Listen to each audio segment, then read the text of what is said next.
Dans l'évangile de Jésus-Christ selon saint Matthieu, au chapitre 25, les versets 1 à 13. En ce temps-là, Jésus disait à ses disciples cette parabole. Le royaume des cieux sera comparable à 10 jeunes filles invitées à des noces, qui prirent leurs lampes pour sortir à la rencontre de l'époux. 5 d'entre elles étaient insouciantes et 5 étaient prévoyantes.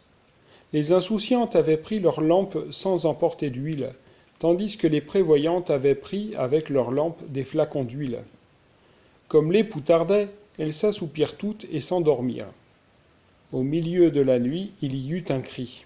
« Voici l'époux, sortez à sa rencontre. » Alors toutes ces jeunes filles se réveillèrent et se mirent à préparer leurs lampes. Les insouciantes demandèrent aux prévoyantes. « Donnez-nous de votre huile, car nos lampes s'éteignent. » Les prévoyantes leur répondirent. « Jamais cela ne suffira pour nous et pour vous. Allez plutôt chez les marchands vous en acheter. » Pendant qu'elles allaient en acheter, l'époux arriva. Celles qui étaient prêtes entrèrent avec lui dans la salle des noces, et la porte fut fermée. Plus tard, les autres jeunes filles arrivèrent à leur tour et dirent « Seigneur, Seigneur, ouvre-nous !» Il leur répondit « Amen, je vous le dis, je ne vous connais pas. Veillez donc, car vous ne savez ni le jour, ni l'heure. »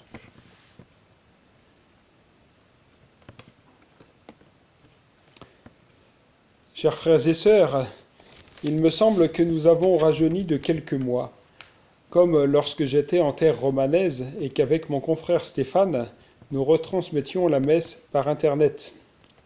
Cette homélie, elle est à la fois diffusée sur papier et aussi sur le site Internet de notre unité pastorale. Nous sommes donc à nouveau dans une période particulière, en espérant que cela ne devienne pas trop habituel. Nous sommes plus ou moins, en fonction des personnes et des circonstances, bloqués chez nous. Dans l'évangile d'aujourd'hui, Jésus nous donne une parabole.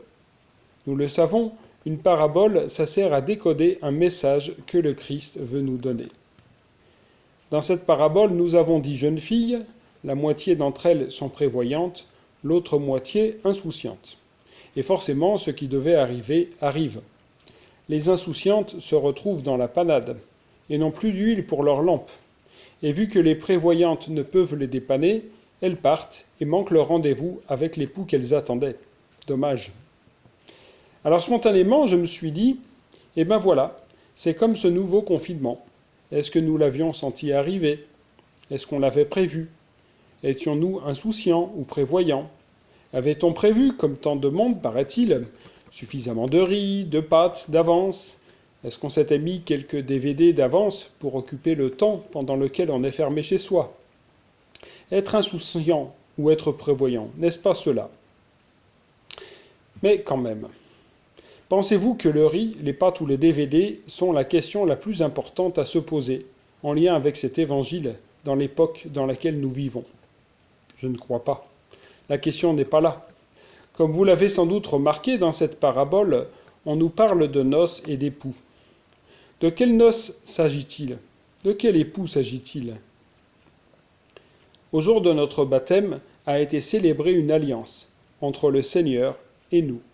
Nous pourrions dire qu'au jour de notre baptême, nos parents, pour la plupart d'entre nous, ont répondu à l'invitation, à l'appel du Seigneur. Ils ont mis notre main dans la main du Seigneur.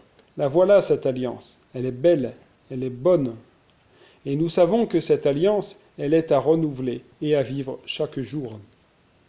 Alors aujourd'hui que nos repères sont fragilisés, que nos rythmes de vie sont modifiés, que les rencontres entre personnes sont bien moins nombreuses, qu'est-ce que le Seigneur peut bien vouloir nous dire?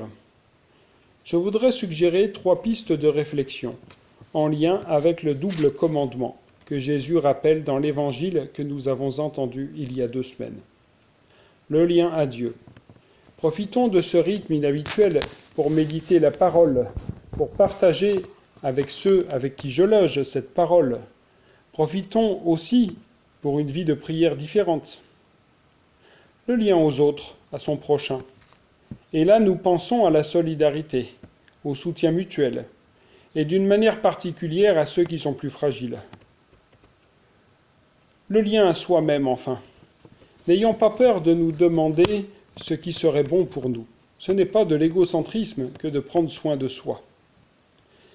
Il me semble que la rencontre de l'époux, du Christ, que nous n'avons pas à manquer, passe par cela. Car le Christ est bien au cœur de cela. Il est au cœur de l'homme. Vivre le royaume, c'est cela. Tenons-nous donc prêts. Profitons de cette période telle qu'elle est et allons célébrer cette alliance avec l'époux qui nous appelle. Bon dimanche, à bientôt.